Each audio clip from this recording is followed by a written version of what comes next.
Driving a commercial motor vehicle, or a CMV, is a great profession.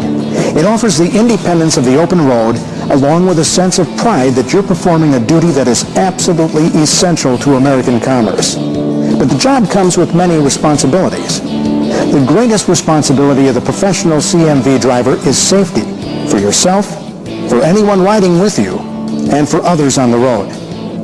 Safety starts with basic driving skills and safe driving habits, but there's more to it. It requires good health and a sharp mind, so you know you're driving at your best even when others on the road may not be. In this program, we'll discuss the critical topics that every commercial motor vehicle driver should be familiar with. Starting with the fact that federal motor carrier safety regulations mandate that drivers meet basic qualifications, including being in good physical health. The physical qualification requirement is so important that you must carry a medical certificate at all times, stating that you're physically qualified to drive a CMV. Driver wellness covers how to stay well, so you meet the physical qualification requirements and live a longer, healthier life. Next is probably the number one enemy of every CMV driver: fatigue. You'll learn how to avoid this dangerous but all too common condition by using fatigue prevention strategies and following the hours of service regulations.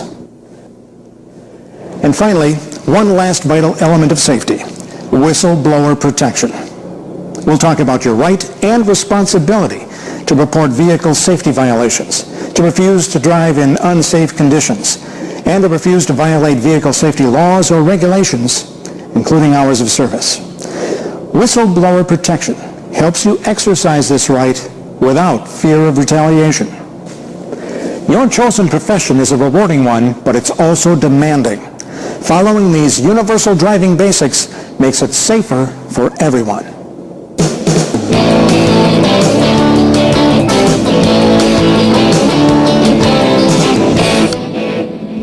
To be eligible to drive a commercial motor vehicle, federal law requires you to meet the basic qualifications of a safety-conscious driver.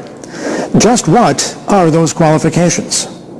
Part 391 of the Federal Motor Carrier Safety Regulations, or FMCSR, says you're qualified to drive a CMV if you're at least 21 years old, you can read, write, and speak English well enough to converse, understand traffic signs, respond to official inquiries, and fill out required reports. You have experience or training to safely operate the type of vehicle you drive. You're physically qualified to drive. You have a commercial motor vehicle operator's license. You've disclosed accidents and traffic violations to your employer. And you've passed a road test. In addition, you have to be able to locate, secure, and properly distribute whatever you're transporting, whether that's cargo or people. Of all the requirements you have to meet, being physically qualified to drive a CMV is among the most important. You have to be able to monitor complex driving situations and make quick decisions, to manipulate an oversized steering wheel, and to maneuver a multi-ton vehicle in crowded areas. And that's just the driving part. If you drive a truck, chances are you also have to couple and uncouple trailers, load and unload cargo, lift heavy tarps, and much more. Or if you drive a motor coach or a school bus, you may have to handle heavy luggage, help disabled passengers, lift wheelchairs. The list goes on. The bottom line is, anyone who thinks driving a CMV isn't physically demanding has obviously never done it. CMV drivers also know that stress comes with the job. Rotating work schedules, long hours, extended time away from family and friends. If you're lucky, that's all you're dealing with. But no one's lucky enough to avoid occasional bad weather or less than perfect road conditions.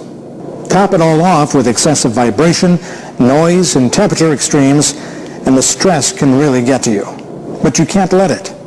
That's why you need to be in good physical and mental condition. A person that's physically fit is generally more alert because they have less health problems. And it's easier to stay awake. It's easier to be more alert.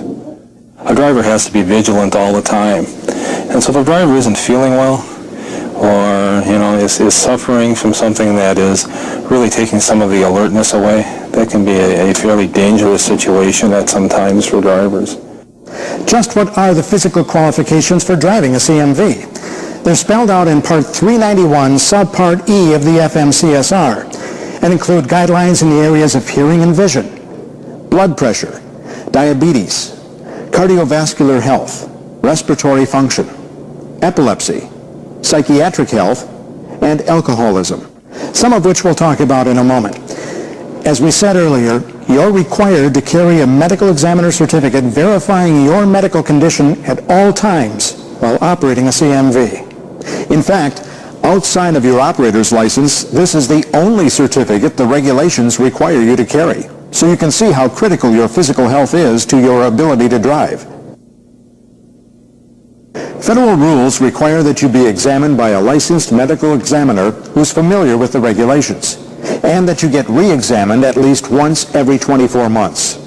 You'll also need to be re-examined if your ability to perform normal duties has been impaired by physical or mental disease or injury.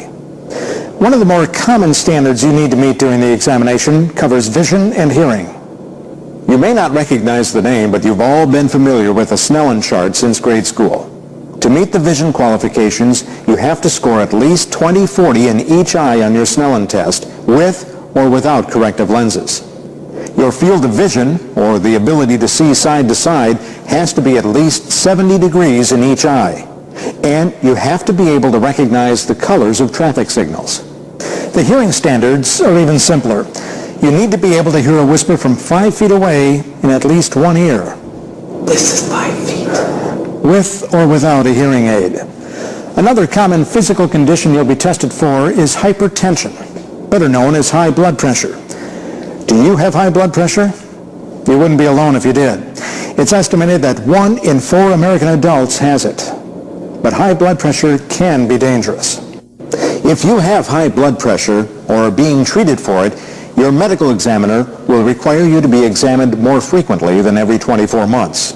For example, if your blood pressure is between 140 over 90 and 159 over 99, you may need to be rechecked annually. If your blood pressure is between 160 over 100 and 179 over 109, you'll be treated to bring it down to the normal range. Plus, you may be checked again within 3 months and then rechecked annually. If your blood pressure is 180 over 110 or greater, you may not be certified to drive a CMV until it's reduced to 140 over 90 or below. And then you may need to be recertified every 6 months. The regulations spell out other conditions that exclude drivers from service as well. These include conditions that interfere with the ability to operate a vehicle safely, such as diabetes requiring insulin control, epilepsy or other diseases that would cause loss of consciousness, heart disease with an elevated risk of heart failure, a current clinical diagnosis of alcoholism, or use of certain drugs, including illegal drugs, amphetamines, narcotics, or any habit-forming drugs, unless a prescribing physician advises that it won't interfere with your ability to drive. These are just examples. Refer to Section 391.41 of the FMCSR for more details. Beyond physical conditions, there are several situations that would disqualify a driver from operating a CMV. These include having his or her license revoked, suspended, or otherwise denied, or being convicted of a disqualifying offense. Examples of disqualifying offenses include driving under the influence of alcohol or a controlled substance, possession of an illegal substance, leaving the scene of an accident, or committing a felony involving the use of a CMV. Again, these are just examples. For a complete listing of disqualifiers, see Section 391.15 of the FMCSR. In the next section, we'll talk about ways to get in shape and stay in shape so you can meet federal regulations for physical well-being and enjoy a healthier lifestyle overall.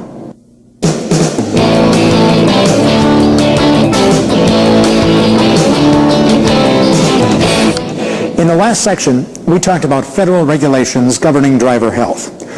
Even if there were no such regulations, getting and staying fit is a good idea. Ask most people, and they'll tell you that having their health is one of the things they value most in life. And to a large degree, the quality of your health is up to you. Eating right and exercising pay long-term dividends in better health, more energy, and a greater sense of well-being. It's also important to monitor your health and undergo periodic physical exams to identify and treat potential problems before they become serious. Why is good health so important to a CMV driver? We said it before, your job is a stressful one. When you're behind the wheel, you need to be constantly alert. You're under pressure to pick up and deliver no matter what the conditions. Add in the loneliness over-the-road drivers can feel when they're away from family and friends, and you have a recipe for trouble. Your best defense is to take care of yourself. Well, for one thing, it comes back to his physical standards. If they don't maintain their health, they're not going to have a CDL very long. Well, that's probably the most difficult part of the truck driving job is eating right, eating the right amounts, eating the right foods, when you eat, and watching your weight. It's very difficult on the road to watch your diet. Many drivers, experienced drivers, pack fruit, eat at the right times, don't eat too much before you park. And again, get whatever exercise you can. Obviously, there's limits to when you can exercise, but picking those opportunities and using it is important. Some of the most basic measures of good health are blood cholesterol, blood pressure, and weight. These are each measured and recorded by the person examining you for your medical certificate. So it's important to understand what levels of each are considered healthy. It's also important to understand what you can do to control each of them. Let's start with blood cholesterol. So what is blood cholesterol anyway? It's a fatty, waxy substance in your blood. And if you have too much of it, it forms a brittle substance called plaque that can build up and cause your blood vessels to narrow.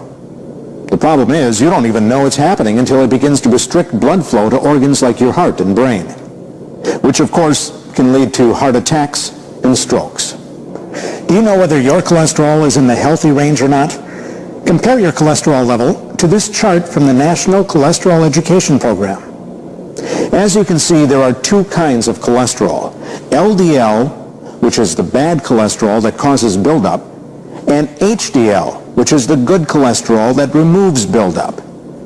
It's best if your total cholesterol is under 200, your LDL cholesterol is under 130, and your HDL cholesterol is over 50. The good news is, if you have high cholesterol, it can be lowered. The National Cholesterol Education Program recommends taking these 4 steps, but check with your doctor before you do. First, minimize the amount of animal and dairy products you eat. These can contribute to high cholesterol, where fruits and vegetables will not. Be mindful to watch both your fat and calorie intake. Studies show that cholesterol can be lowered 15 to 30% with the proper diet. Second, don't smoke or drink if you can avoid it. And if you can't stop, at least cut down. But your safest bet is to stop. Third, add activity and exercise to your day. This can be as simple as brisk walking, anything that will get your heart pumping. Fourth, consider taking a nutritional supplement. Several are available that have been shown to reduce cholesterol, but again, check with your doctor before taking any. Now, let's move on to blood pressure. We said earlier that high blood pressure is dangerous, which is no surprise to anyone. We all know that high blood pressure can lead to heart disease and increase the chances for stroke. It can also lead to kidney disease.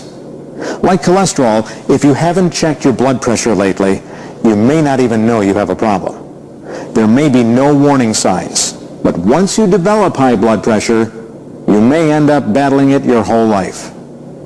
Your blood pressure should be below 140 over 90 to be in the healthy range. But how do you keep it in that range? Once again, a healthy lifestyle comes into play.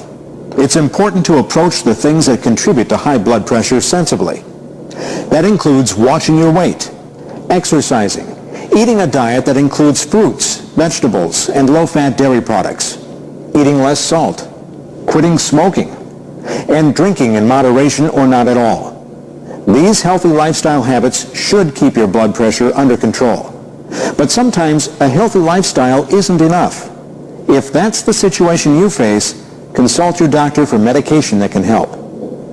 We've talked about cholesterol, we've talked about blood pressure. You've probably noticed that both of these are influenced by your weight. It's easy to gain weight as you age, simply because your body needs fewer calories to function.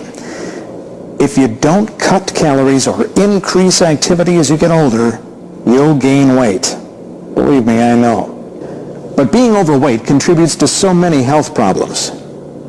Not just cholesterol and high blood pressure, but diabetes, back pain, dangerous joint stress, and it makes you tire more easily. Watching your weight is one of the best things you can do to keep yourself healthy. We know it's hard to eat right when you're on the road, but more and more restaurants are adding healthy foods to cater to the growing number of people who want to do something about their weight. I do grocery shopping before I leave on the road, and I always fill my cooler full of good stuff. I don't stop at truck stops at night and fill my tummy at a buffet till I can't eat anymore, and then just go plop myself into bed here and sleep. You know, I eat good things, small meals, small portion sizes, so I don't gain a lot of weight and stay healthy. On the road, I try to stay away from the fast food, the fried stuff. I try to eat at the truck stops. I try to eat salads along with meat and vegetables. When I first started driving, there was a temptation when they'd stop at places like McDonald's, etc., to eat the Big Mac and the big meal. And if you eat too much, you tend to get tired more quickly. So it's better to eat smaller meals and to make sure you have some liquids with you when you're driving. Whether you're on the road or at home, it's important to eat right. That includes eating at least 3 meals a day. That's right. Skipping meals isn't healthy, and it makes weight loss difficult. In order to stimulate your metabolism and burn more calories, you need to eat regularly. Even better, eat smaller meals more frequently rather than a few large ones. Eating right also includes having at least 5 servings of fruits and vegetables every day. Watching how much fat you're consuming, especially saturated fat, which is a major contributor to high cholesterol. Moderating your sugar, salt, and sodium intake, and limiting the amount of alcohol you consume. This all may sound like a broken record, but it's important information if you want to get or stay healthy. It can also be hard to exercise when you're on the road, but it can be done. I exercise when I get done driving. Generally, the truck stops are big enough that I can get out and just do 30 minutes of walking around the truck stop. Just doing something to get the heart pumping a little bit. I mean, doing something is better than doing nothing. As far as exercise, we don't get a whole lot of exercise, we don't. And walking around your truck, parking further away from truck stops, some people even carry their bicycles along. They stop and they go for a little bicycle ride. Some people with rollerblades, all kinds of things to get some exercise. As you know, we sit in the seat, we don't get a lot. Just simply getting out of their truck every 5-6 hours, and then if nothing else, walking around their truck, and getting some of the blood kind of flowing back into the lower portions of their body. So there are things that drivers can do. Here are some simple workout tips you can make part of your daily routine. Think about bringing weights or a chest pull spring exerciser along on the road, and use them 3 or 4 times a day, 10 minutes at a time. Make sure you know how to use them properly, though, to get the greatest benefit. Park far away from buildings to add walking to and from your vehicle part of your routine. In fact, the one thing you can do anywhere is walk. Watch for fitness centers along your route and plan time to stop in for a workout. These are just a few ideas. You can probably think of a dozen more that will add healthy but simple activity to your day. It's also important to stay mentally fit and learn to cope with your emotions when driving a CMV. Coping strategies include practicing safe, consistent, and dependable driving habits, mentally preparing yourself to meet stressful conditions like heavy traffic around a metro area, knowing your own reactions and being honest about them, and being aware that stress and emotions often surface when your body is tired. We always tell our drivers is the ability to communicate. That's one of the things I talk to them about before they get assigned the truck. One of the things that creates a ton of stress in this industry, if they don't communicate, they get told something by their operations person they don't like. They need to say something about it. They need to point out that, I'm not supposed to be doing this. I'm supposed to be a regional driver. I'm not supposed to go to California. That right there is probably one of the largest causes of stress, is just communications between operations and drivers. And if the driver needs to understand if things aren't going the way that he's expecting them to, he should say something to somebody. I tell the new drivers when they come in that if you have an issue, pick up the phone, call, get the issue over, deal with the things that you have to deal with, and take care of the things that you can take care of. A lot of times I'll get out of the truck, I'll be so mad about something or anything that I will yell at the truck, kick a tire, or just walk around the truck and think about it and just walk it off to relieve the stress. To help yourself relax, try these techniques. Stop the vehicle if you can, get out and stretch, and exercise briefly. If you can't pull over, try breathing deeply and regularly as you go down the road. Listen to music. Try to recognize the things you can't change, like the driving habits of others, and learn to accept them. The final aspect of wellness that we'll cover has to do with alcohol and drug abuse. As we said in the last section, driving, drugs, and drinking are a deadly combination. Don't do it. If you're under the influence, you shouldn't be anywhere near a CMV, let alone driving it. Professional drivers can do their jobs without controlled substances or alcohol to help them stay awake or keep their edge. Part of being a professional is knowing when it's safe to drive. If you're tired or stressed, take care of it in a healthful way. Once you start the cycle of drug or alcohol use, there's no easy way to stop it. Don't start, or if you think you have a problem, seek professional help. It's important to know the Department of Transportation's drug and alcohol prohibitions and your company's individual policy, and abide by them. It can save your life and the lives of countless others. Now it's time to turn our attention to one of the top causes of motor vehicle accidents, driver fatigue. Driving tired is something all drivers experience at one time or another, and probably fairly often. But when you're responsible for a 20-ton rig or a busload of children at 55 miles per hour, you need to be in control of yourself and your vehicle every second. When you're fatigued, you're not in control, no matter what you might think. In fact, in extreme cases, fatigue can cause your brain to shut down involuntarily. You may experience visual distortion, reduced decision-making and problem-solving abilities, inhibited muscle response and coordination, reduced reaction time, inability to concentrate, or irritability, exhaustion, and giddiness. Do these conditions sound familiar? They're the same things you might see in people under the influence of alcohol. You wouldn't drive drunk, would you? So don't drive tired. Fatigue causes another symptom that can be even more deadly: highway hypnosis. We've all had it happen. You're driving along a dull stretch of highway and nothing to look at, nothing to hold your attention. The mile markers just keep passing by. Then you suddenly realize you don't remember the last 10 miles. Experts call this dangerous phenomenon driving without awareness, or DWA syndrome.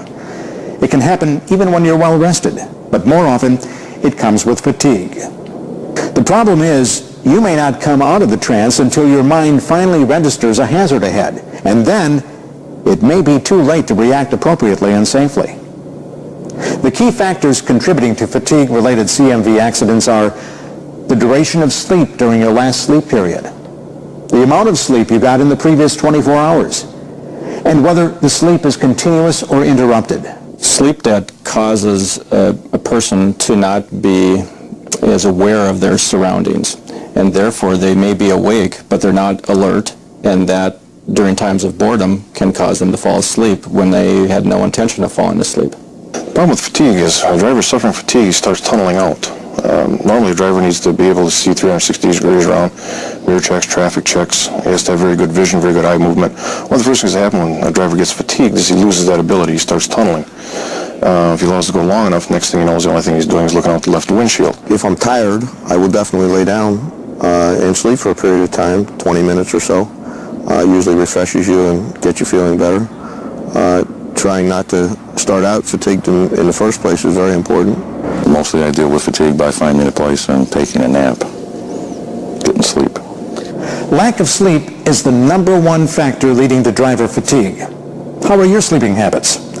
Consider how each of the following aspects of sleep might help you get a better night's rest.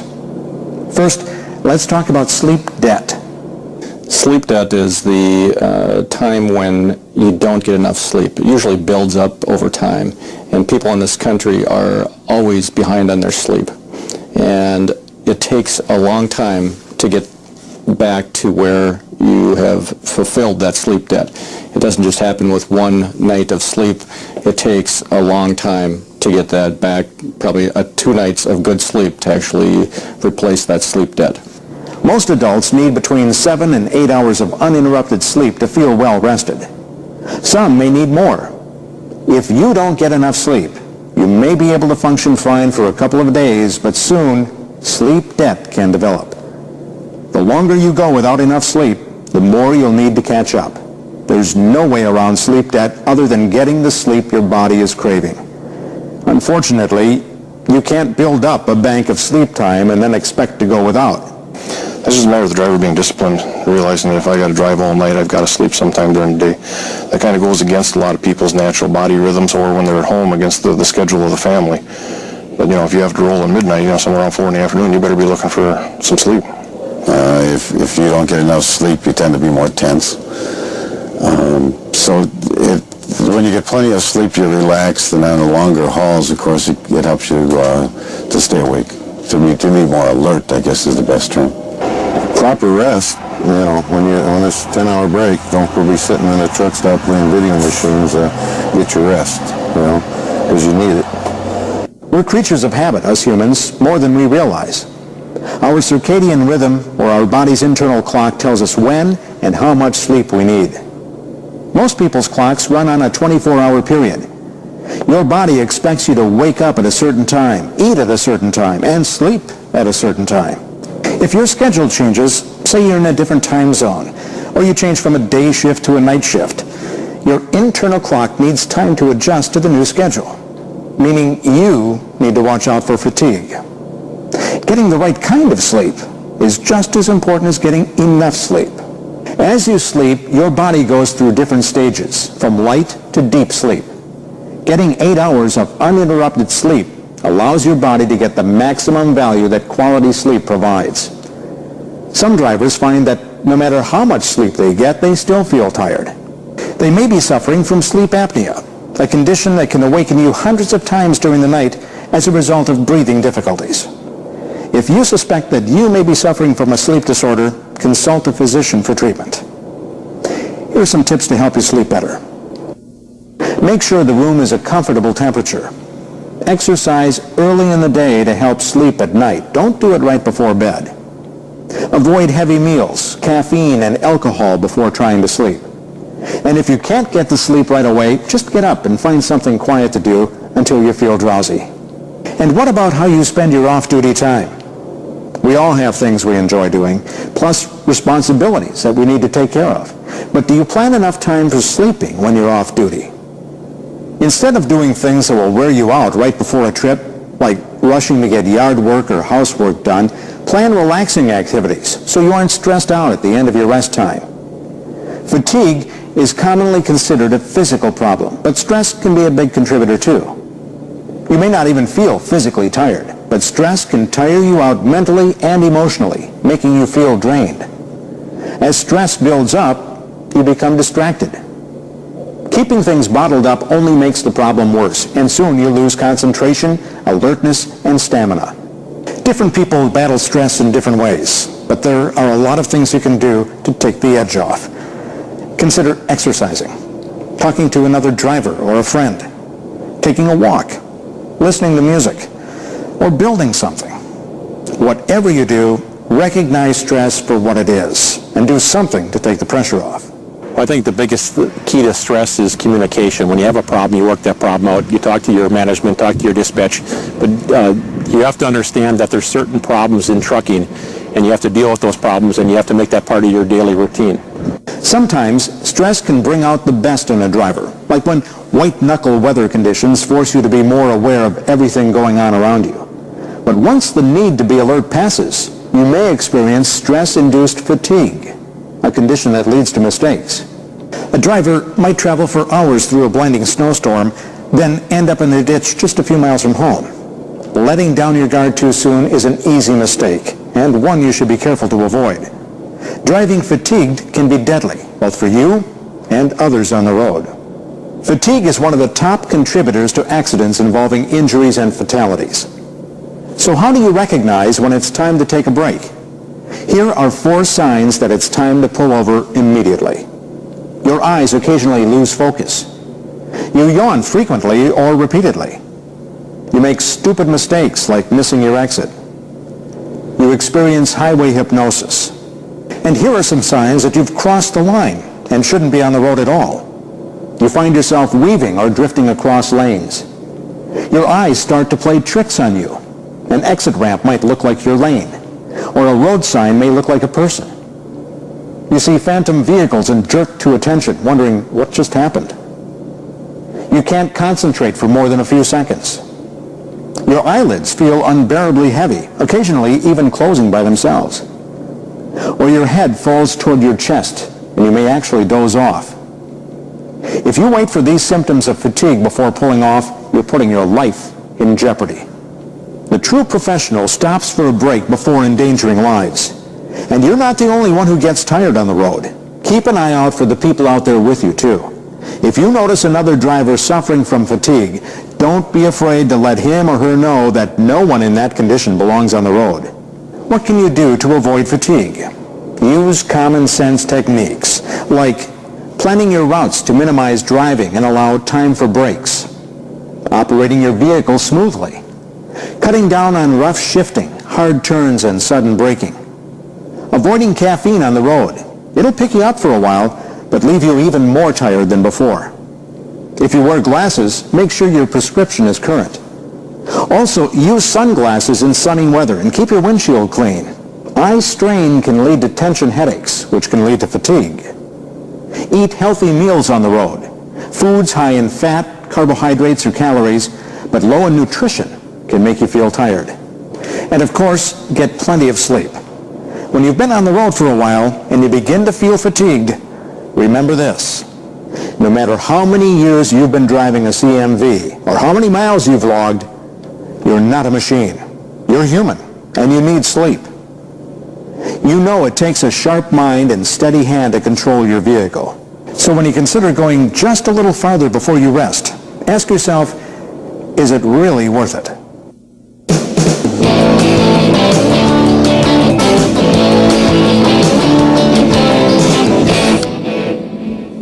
As a commercial motor vehicle driver, you'll log a lot of miles on the road and under a variety of conditions. However, after many hours of driving, fatigue sets in, which can lead to bad decisions and, unfortunately, crashes. One way to avoid fatigue is to follow the hours of service regulations, which specify the maximum allowable on-duty and driving time. Originally created over 60 years ago, the hours of service regulations were designed to keep tired drivers off the road. All motor carriers and drivers operating commercial motor vehicles must follow the regulations located in Part 395 of the FMCSR. These regulations are based on the idea that if you drive too long, you get tired and dangerous. No one, not the DOT, your dispatcher, other drivers, your family, no one wants tired drivers on the road. That's why millions of drivers like you are required to follow the hours of service regulations, including completing a record of duty status or driver's daily log, so it's accurate, legible, and legal.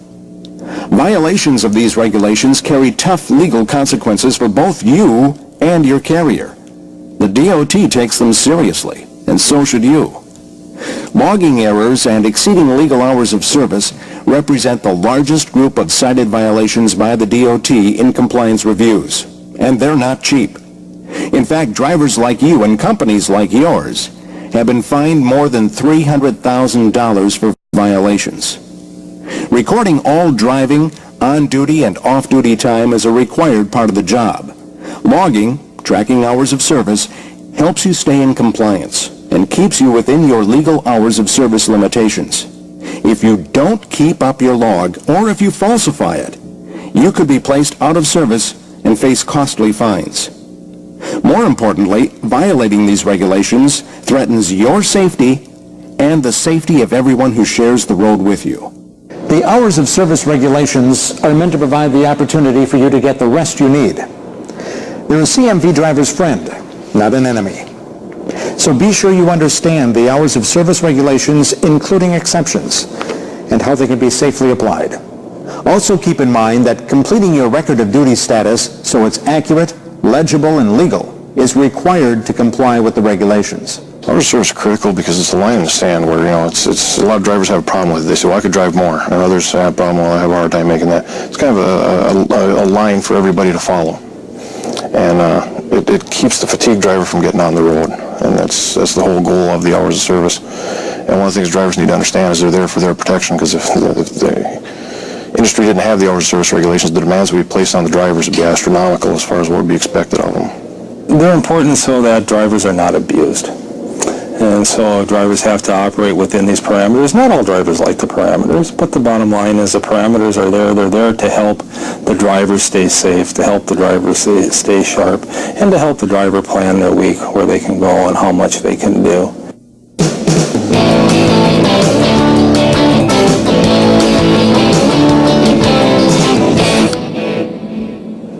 There's just one more important topic to cover: whistleblower protection. Just what is whistleblower protection, and why is it important to driver safety? Basically, whistleblower protection laws are in place to protect you from retaliation if you report vehicle safety violations to the Federal Motor Carrier Safety Administration, or FMCSA. You're also protected if you testify before the FMCSA, or if you refuse to operate an unsafe vehicle, drive in conditions that could cause serious bodily injury, or violate a vehicle safety law. Safety laws include hours of service requirements, which we discussed earlier. These laws are important for obvious reasons. If there are unsafe or hazardous conditions, they need to be corrected to prevent injury to you and to others. But they need to be brought to someone's attention before they can be corrected.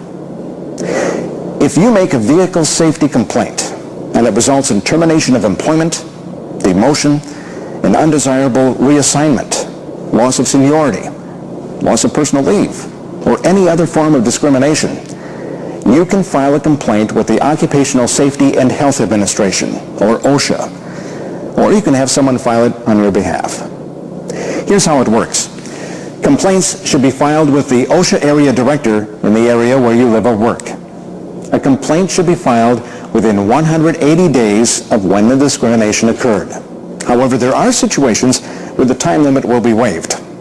Check with your OSHA area director if you have a question about timing. There are no special forms to use, just send a letter stating your situation. From there, OSHA will provide a copy of the complaint to your employer, protecting your confidentiality if necessary. Then, OSHA will gather data and give your employer 20 days to respond to the complaint.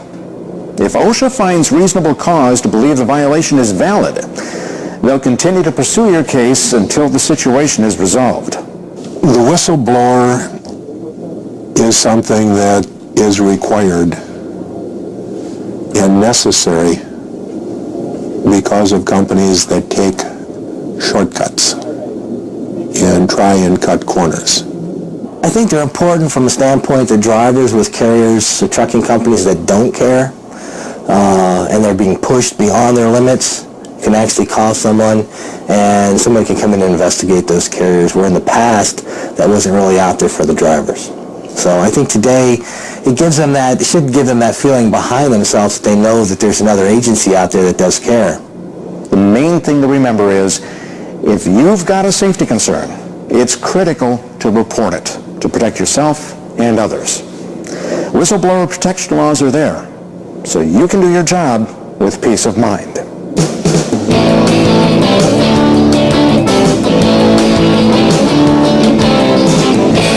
As a CMV driver, your safety is in everyone's interest. Yours, your family's, your employers, and the driving public's. Safe drivers are an asset to employers because they help keep insurance rates down and contribute to better service to customers. Following the practices reviewed in this video, maintaining good health, avoiding fatigue, following the hours of service regulations can help make you feel better, drive safer, and handle the stresses of your job easier. Not to mention that it can help you become more valuable to your employer. So on behalf of your family, your employer, and those who share the road with you, thanks for driving safely.